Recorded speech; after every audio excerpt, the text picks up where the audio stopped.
श्री गणेशाय नमः। श्री सीतारामचंद्राभ्याम नमः। वाल्मीकि मुनि की जय हो।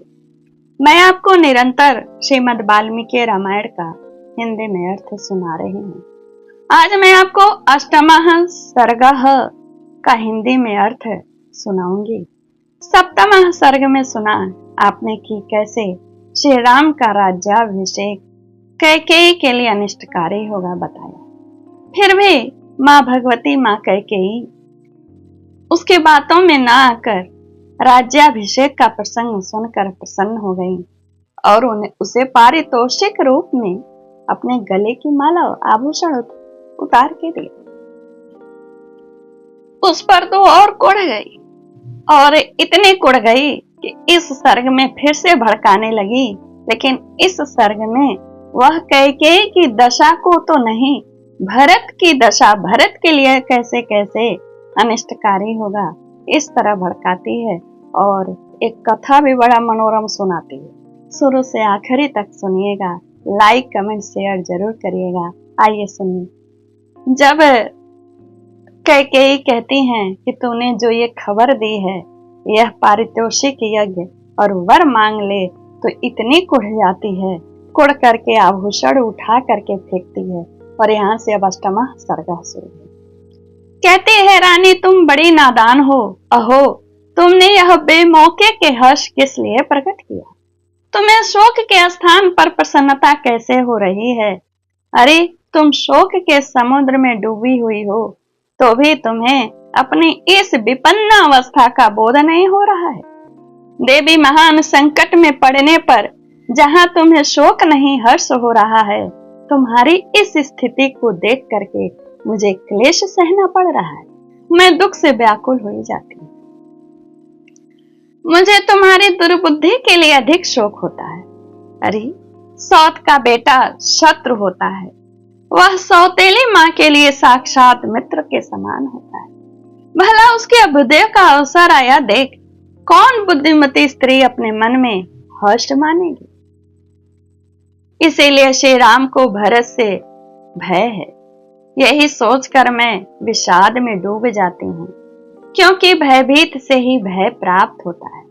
अर्थात आज जिसे भय है, वही जब राज्य प्राप्त कर लेने पर सबल हो जाएगा, तब अपने भय को उखाड़ फेंकेगा। यानी जब आज जो मुझे भय है, भरत राजा बन जाएंगे तो ये सब भय चला जाएगा। कहते हैं महाबाहु लक्ष्मण संपूर्ण हृदय से श्री रामचंद्र जी के अनुगामी हैं। वे सपने में भी श्री रामचंद्र के विरुद्ध नहीं जा सकते और न ही श्री रामचंद्र जी उनका अनिष्ट कर सकते हैं। उसी तरह से कहती है कि शत्रुघ्न श्री भरत के अनुगामी हैं। भामनी उत्पत्ति के क्रम से श्री राम के बाद भरत का ही पहले राज्य पर अधिकार हो सकता है, अतः भरत से ही भय उनका स्वाभाविक है। लक्ष्मण और शत्रुघ्न तो छोटे हैं, अतः उनके लिए राज्य प्राप्ति की संभावना तो दूर है, तो उनका वे अनिष्ट नहीं करेंगे तो भरत का। श्री राम समस्त शास्त्रों के ज्ञाता हैं, विशेषतः क्षत्रिय रचित चरित्र के पंडित हैं तथा समयोचित कर्तव्य का पालन करने वाले हैं। अतः तुम्हारे पुत्र के प्रति जितने भी क्रूरता पूर्वक बर्ताव हो सकता है वे करेंगे। अब कहती है कि वास्तव में कौशल्या ही सौभाग्यवती हैं, जिनके पुत्र का कल पुष्य नक्षत्र के योग में श्रेष्ठ ब्राह्मणों द्वारा युवराज के महान पद पर अभिषेक होने जा रहा है। वे ही भूमंडल का निष्कंटक राज्य पाकर प्रसन्न होंगी कौशल्या, क्योंकि वे राजा के विश्वास पात्र हैं और तुम उनके सामने दासी की भांत हाथ जोड़ करके खड़ी रहना। इस प्रकार हम लोगों के साथ तुम भी कौशल्या की दासी बनोगी। तुम्हारे पुत्र भरत को भी श्री रामचंद्र की गुलामी करनी पड़ेगी। जितना बुरा भयानक परिस्थिति उत्पन्न करना चाहिए, उतना भयानक परिस्थिति मंथरा उत्पन्न कर रही है कैकेयी को राज्याभिषेक के विरुद्ध करने। श्री रामचंद्र जी के अंतःपुर की परम सुंदरी स्त्रियां सीता देवी और उनकी सखियां निश्चय ही बहुत प्रसन्न होंगी। सोचो, उसको सोचा भी रही है। भरत के प्रभुत्व का नाश होने से तुम्हारी बहुएं दुखी हैं। मंथरा को अत्यंत अप्रसन्नता के कारण इस प्रकार बहकी बहकी बातें करते देख देवी कैकेयी ने श्री राम के गुणों की ही प्रशंसा करते हुए कहा, कुब्जे, श्री राम धर्म के ज्ञाता, गुणवान, जितेंद्रिय, कृतज्ञ, सत्यवादी और पवित्र होने के साथ साथ महाराज के ज्येष्ठ पुत्र हैं। वे दीर्घजीवी होकर अपने भाइयों और भृत्यों का पिता की भांति पालन करेंगे। कुब्जे, उनके अभिषेक की बात सुनकर तू इतनी जल क्यों रही है? श्री राम के राज्य प्राप्ति के 100 वर्ष बाद नरश्रेष्ठ भरत को भी निश्चय ही अपने पितामहों का राज्य मिलेगा। कहते हैं मंथरे, मुझे तो चारों तरफ से इसमें भलाई ही भलाई दिख रही है और मुझे अपना भरत का, राज्य का, तुम्हारा सबका इस राज्याभिषेक से भविष्य में भी कल्याण ही कल्याण दिखाई पड़ रहा है, तो क्यों इतना जल करके संतप्त हो रही है? मेरे लिए जैसे भरत आदर के पात्र हैं, वैसे ही या उससे भी बढ़ करके श्री राम है मेरे लिए आदर के पात्र, क्योंकि वे कौशल्या से भी बढ़कर मेरी बहुत सेवा किया करते हैं। यदि श्री राम को राज्य मिल रहा है तो उसे तुम समझो कि भरत को ही राज्य मिल रहा है, क्योंकि वे अपने भाइयों को अपने समान ही समझते। इतना सुन करके कैकेयी की बात सुनकर मंथरा को इतना दुख हुआ, ऐसे करके लंबी सांस खींची और खींच कर कैकेयी से, रानी, तुम मूर्खतावश अनर्थ को ही अर्थ समझ रही हो, राज्याभिषेक को तुम अपने अनुकूल समझ रही हो। अब मैं बताता हूं कैसे तुम्हारे लिए नष्टकारी है। असली बात अब बता रही हूं। तुम्हें अपनी स्थिति का पता नहीं है। कैकेयी राजकुमारी, जब श्री रामचंद्र राजा हो जाएंगे तब उनके बाद उनका जो पुत्र होगा उसी को राज्य मिलेगा। भरत तो राज परंपरा से अलग हो जाएंगे।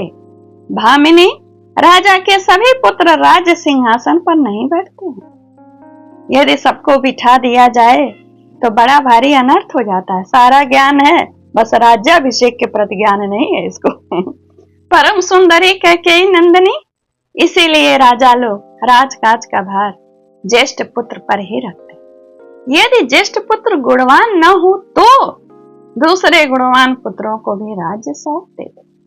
पुत्र वत्सले, तुम्हारा पुत्र राज के अधिकार से बहुत दूर हटा दिया जाएगा। वह अनाथ की बात समस्त सुखों से वंचित रहेगा। इसीलिए मैं तुम्हारे ही हित की बात सुझाने के लिए यहाँ आई हूँ, परंतु तुम मेरा अभिप्राय तो समझती नहीं, उल्टे सौत का अभ्युदय यानी प्रगति सुनकर मुझे पारितोषिक देने चली आई हो। याद रखो, यदि श्री राम को निष्कंटक राज्य मिल गया तो वे भरत को अवश्य ही इस देश से बाहर निकाल देंगे।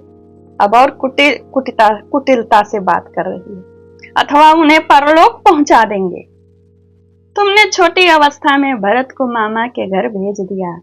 इसके कारण भरत के प्रति राजा दशरथ के हृदय में सौहार्द नहीं। पास में रहते तो सौहार्द रहता। यह बात तो समस्त जीव जंतुओं, यहाँ तक लता वृक्ष में देखा जाता है कि लता वृक्ष पास में रहे तो आलिंगन पास में बंधे रहते हैं।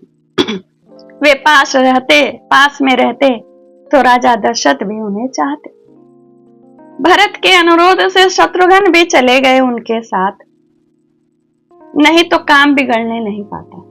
जैसे कहती है कि लक्ष्मण राम के अनुगामी है, उसी प्रकार शत्रुघ्न भरत के अनुसरण करने वाले हैं। अब कथा सुनाते। कहती है, सुना जाता है जंगल की लकड़ी बेचकर जीविका चलाने वाले कुछ लोगों ने किसी वृक्ष को काटने का निश्चय किया, लेकिन वे काट नहीं सके। क्यों? क्योंकि वृक्ष के चारों तरफ इतनी कटीली झाड़ियां थीं कि वे उसमें घुस ही नहीं पाए। सुमित्रा कुमार लक्ष्मण श्री राम की रक्षा करते और श्री राम उनकी, और इस कटीली झाड़ियों की तरह शत्रुघ्न भरत की रक्षा करते। कहती है श्री राम और लक्ष्मण की जोड़ी अश्विनी कुमारों की बात तीनों लोकों में प्रसिद्ध है। इसीलिए श्री राम लक्ष्मण का तो किंचित भी अनहित नहीं करेंगे, करेंगे तो भरत का ही, इसमें संशय नहीं है। अतः श्री रामचंद्र जी कहती है मेरी तो इच्छा है कि श्री रामचंद्र जी महाराज के महल से ही वन को चले जाएं। मुझे तो यही अच्छा लग रहा है। यदि भरत धर्मानुसार अपने पिता का राज्य प्राप्त कर लेंगे तो तुम्हारा और तुम्हारे पक्ष के अन्य सब लोगों का भी कल्याण होगा। सौतेले भाई होने के कारण जो श्री राम का सहज शत्रु है वही सुख भोगने के योग्य तुम्हारा बालक भरत है, और श्री राम के वश में पड़कर अगर श्री राम राजा बनेंगे तो वह कैसे जीवित रहेगा। वैसे ही जैसे हाथियों के समूह पर सिंह प्रमुख हाथी पर आक्रमण करता है तो सारे हाथी तितर बितर हो जाते हैं, उसी तरह जब भरत को श्री राम तिरस्कार करेंगे तो तुम्हारा तिरस्कार होगा। इसलिए तुम उस तिरस्कार से भरत की रक्षा करो। तुमने पहले पति का अत्यंत प्रेम प्राप्त होने के कारण, अब और भयानक ढंग से समझा रही है कैसे। तुमने पहले पति का प्रेम पाकर उस घमंड में तुमने अपने सौत कौशल्या को अहंकार से बहुत अपमानित और तिरस्कृत किया है, और जब वे राजमाता बनेंगी तो वे तुम्हें दासी बना के रखेंगी। कहती है भामिनी जब श्री राम अनेक समुद्रों और पर्वतों से युक्त भूमंडल का राज्य प्राप्त कर लेंगे तब तुम्हारा पुत्र तो दीनहीन हो जाएगा, और जब श्री राम इस पृथ्वी पर अधिकार प्राप्त कर लेंगे तब निश्चय ही तुम्हारा पुत्र नष्ट प्राय हो जाएगा। अतः अब ऐसा उपाय सोचो कि जिससे भरत को राज्य और शत्रुभूत श्री राम का वनवास हो। यह दोनों बात कैकेयी ने कहा है, कैकेयी ने नहीं, यह दोनों बात मंथरा ने कैकेयी को कहा है। कैकेयी के मन में नहीं आया है। अब अगले सर्ग से तो कैकेयी का कुचक्र में मंथरा के कुचक्र में कैकेयी फंस जाएंगी, और अगला सर्ग बहुत बड़ा है। उस सर्ग में माता कैकेयी अदा कदा जो राजा दशरथ के साथ सुरासुर में जो युद्ध हुआ था उसमें जो जान बचाई थी और 2 वर मांगने को कहा था, कभी कभी वो अपनी दासी को सुनाती थी। तो इस समय तो कैकेयी को याद नहीं है, लेकिन कैकेयी जब कहेंगी कि कोई उपाय बताओ तो वही कथा सुना करके कहेगी 2 वर मांगे। तो यह अगले सर्ग में आप सुनिएगा, और यह सर्ग यहीं पूर्ण होता है। श्री राम जय राम जय जय राम कहने सुनने से धर्म अर्थ काम मोक्ष की प्राप्ति होती है, और ज्ञान की जो वृद्धि होती है, आत्मा को जो शांति मिलती है, रात्रि की जो गहरी निद्रा प्राप्त होती है सुनने के बाद, वह तो श्री राम की कृपा है। इत्याशय श्रीमद् रामायणे वाल्मीकि आदि काव्य अयोध्या कांड 8वां सर्ग यहीं पूर्ण होता है। नमस्कार श्री कृष्ण, जय श्री कृष्ण।